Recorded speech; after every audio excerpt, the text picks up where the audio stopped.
ওদের টিমে big hitter আছে, তো এখানে পার্থক্যটা যে না আমরা এখানে একটু পিছিয়ে আছি। বিগ সাইড হলে সমস্যা নাই, লাস্ট দুইটা ম্যাচ ওদেরকে আমরা বিট করছি। এলিমিনেটরের প্রতিপক্ষ ঢাকা ডায়নামাইটস পরিষ্কার ফেভারিট। অকপটে স্বীকার করেন চিটাগং ভাইকিংসের পেসার খালেদ। সঙ্গে অবশ্য মনে করিয়ে দিতে ভোলেন না, গ্রুপ পর্বে 2 দেখাতেই সাকিবের দলকে হারিয়েছে তারা। কিন্তু তারপরও কি স্বস্তিতে থাকতে পারছে সাইমন হেলমুটের দল? দেশে ফিরেছেন আফগান ব্যাটসম্যান মোহাম্মদ শাহজাদ। অনুশীলনে পায়ে চোট পেয়ে মাঠ ছেড়ে যেতে হয়েছে মোসাদ্দেক হোসেন সৈকতকে।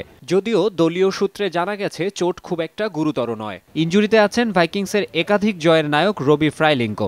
এলিমিনেটর ও কোয়ালিফায়ারের কঠিন পথে এই দক্ষিণ আফ্রিকান অলরাউন্ডারকে ফিট পেতে মরিয়া মুশফিকের দল। দেখতেছি ও মোটামুটি এখন সুস্থ, ওই হোপফুলি খেলতেও পারে।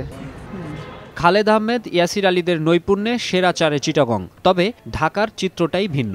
আন্দ্রে রাসেল, নারায়ণ পোলার্ডদের নিয়ে ত্রাস ছড়ানো ব্যাটিং অর্ডার। নতুন করে যোগ দিয়েছেন English hard hitter Luke Wright ও লঙ্কান থারাঙ্গা।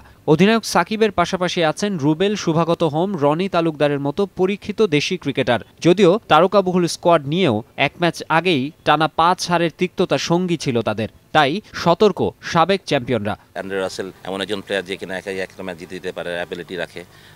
প্লাস সাকিবের কাছ থেকে আমরা ব্যাটে ওইভাবে রান পাইনি কয়েকটা ম্যাচে, তার ফলে আন্ডার প্রেশারে ছিলাম। তো সাকিব তো বিশ্বের সেরা অলরাউন্ডার মধ্যে অবশ্যই একজন।